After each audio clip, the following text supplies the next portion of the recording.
राज्यपाल जी का अभिभाषण उन नीतियों की सार्वजनिक घोषणा होती है जो सरकार अपनाना चाहती है आगामी वर्ष में। परंतु अभिभाषण जो भी 7 मार्च को हुआ उसमें आगामी वर्ष में सरकार किन नीतियों को लेकर आना चाहती है उसके बारे में 102 अनुच्छेदों में से किसी एक अनुच्छेद में भी उल्लेख नहीं किया गया। पैरा नंबर 5 में लिखा है, सरकार अपने द्वारा किए गए संकल्पों की सिद्धि के लिए तिगुनी गति से काम कर रही है। तो सरकार ये भी बताए वो संकल्प क्या है, कौन कौन से संकल्प लिए गए, विकसित हरियाणा बनाने के लिए क्या क्या किया जाएगा, उन कदमों का तो कहीं उल्लेख तक नहीं किया गया है, उसकी जानकारी भी दे सरकार।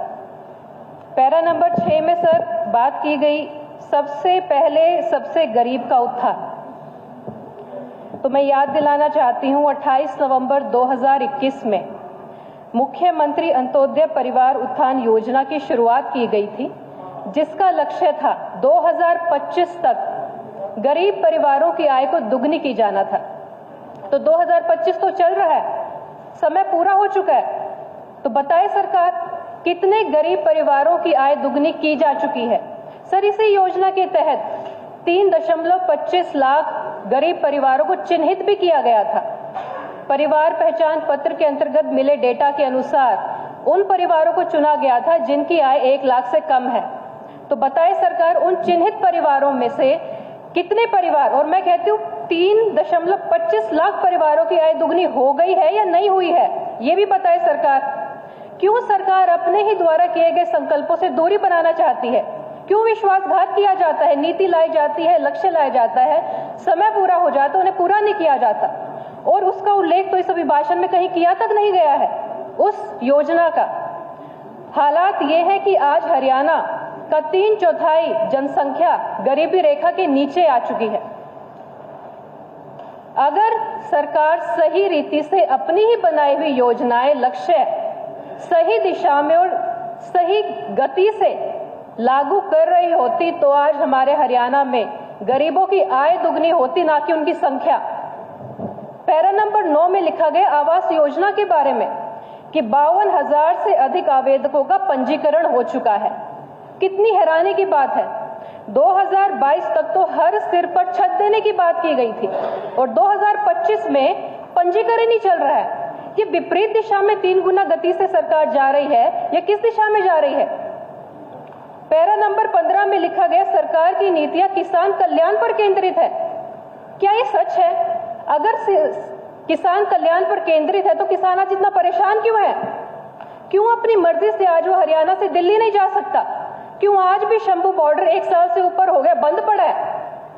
वहां के अंबाला के निवासी परेशान, किसान परेशान, आने जाने वाला हर व्यक्ति परेशान है। रास्ता बनाया गया था सुविधाओं के लिए या समस्याओं के लिए?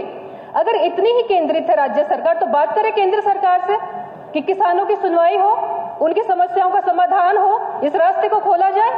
ये तो है नहीं। और बात कर रहे कल्याण की, हरियाणा में किसान कल्याण प्राधिकरण बनाया गया था जिसके तहत किसानों की आय दुगनी करने की बात की गई थी। क्या रहा उस प्राधिकरण का? कितने किसानों की आय दुगनी हो गई? ये समय से 3 साल आगे चले गए हैं और 3 गुना गति की बात कर रहे हैं। पैरा नंबर 38 में रोजगार के लिए कहा गया इतनों को रोजगार दिया। कंट्री डिलाइट का मिल्क इतना प्योर एंड क्रीमी है कि इसे पीते के लिए कहा गया इतनों को रोजगार दिया। 2 लाख नौकरियां प्रति वर्ष देने की बात की गई थी और 10 सालों में भी 2 लाख भर्तियां नहीं हुई हैं। 1,75,000 नौकरी देकर सरकार अपनी पीठ थपथपा रही है। कहा 2 लाख प्रति वर्ष और कहा 10 सालों में 2 लाख नहीं। 2019 के अभिभाषण के 9वें पेज पर लक्ष्य रखा गया था कि अनुसूचित जातियों और पिछड़े वर्गों के लिए आरक्षित सरकारी नौकरियों के विभिन्न बैकलॉग को भरा जाएगा, अभियान चलाया जाएगा। क्या रहा उस अभियान का? अभियान शुरू तक नहीं हुआ, बैकलॉग कब भरा जाएगा? और आज तो रोजगार की स्थिति ऐसी है हरियाणा में कि यहाँ का युवा यहाँ रहना नहीं चाहता, प्रदेश का युवा यहाँ से बाहर जाना चाहता है। माँ बाप चाहे उन्हें कर्जा लेना पड़े, जमीन बेचनी पड़े, लाखों खर्च करने पड़े, लेकिन अपने बच्चों का भविष्य वो यहाँ नहीं देख पा रहे हैं, मजबूरी में बाहर जा रहे हैं और मजबूरी में वापस ही भेजा गया उनको, हथकड़ियों में, बेड़ियों में बांधकर उनको अमेरिका से वापस भेजा गया है। रोजगार की बात करते हैं, जब प्रदेश का युवा यहां रहने को तैयार नहीं है, स्कूलों की बात चल रही है, अखबार में सबने पढ़ा कि 487 स्कूल ऐसे हैं जहां एक भी अध्यापक नहीं है, 294 ऐसे स्कूल हैं जहां एक भी विद्यार्थी नहीं है, 1000 से ऊपर स्कूल ऐसे हैं जहां बच्चों की संख्या 20 भी नहीं है। ये अच्छा माध्यम निकाला सरकार ने स्कूल बंद करने का। मजबूरन माता पिता को अपने बच्चों को निजी स्कूलों में पढ़ाना पड़ रहा है, खर्चे पर पढ़ाना पड़ रहा है। जिसकी गुंजाइश है वो अपने बच्चे को शिक्षित बना रहे हैं, लेकिन अब खर्चे पे कर रहे हैं, और जिनके पास गुंजाइश नहीं है उनके बच्चे शिक्षा से वंचित रह रहे हैं। हमारे देश में शिक्षा का अधिकार संवैधानिक अधिकार है, उस अधिकार से वंचित हो रहे हैं। वो बात कर रहे हैं कि 90% से अधिक अंक लेने वाले बच्चों को प्रोत्साहन राशि दी जाएगी, और जो इन बच्चों की पढ़ाई छूट गई, स्कूल में अध्यापक नहीं होने के कारण फेल हो रहे हैं, 90% अंक नहीं ले पाए, उनको क्या देगी सरकार, उसके बारे में बताएं।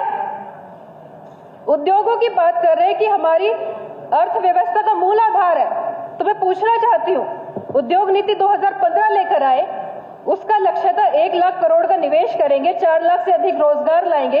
कितने रोजगार आए, कितनों को रोजगार मिला, कितना निवेश हुआ?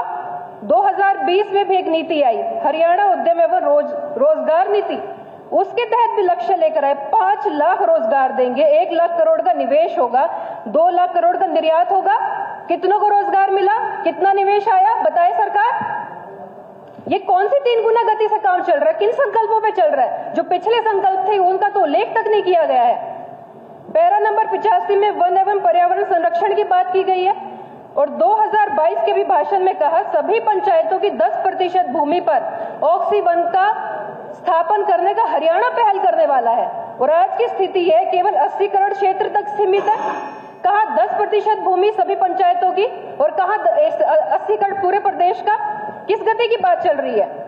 सड़कों के सुधार की बात करते हैं, सड़कों का तो ऐसा सुधार हो गया पूरे प्रदेश में, जैसे ही बनती है साथ के साथ टूट जाती है, लाखों खर्च हो रहा है, करोड़ों रुपया खर्च हो रहा है, और डिफेक्ट लायबिलिटी पीरियड में होने के बावजूद भी, कहने के बावजूद भी उनको मरम्मत नहीं कराया जाता।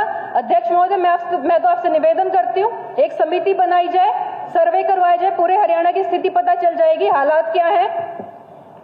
पैरा नंबर 58 में बात की कानून व्यवस्था शांतिपूर्ण है, नियंत्रण में है, सौहार्द का माहौल है, और साथ में बता रहे 2024 में 1,11,397 आपराधिक मामले दर्ज हुए हैं। इसको शांतिपूर्ण माहौल कहा जाता है। 304 से अधिक अपराध प्रतिदिन दर्ज हो रहे हैं, इसको व्यवस्था कहा जाती है, नियंत्रण में है।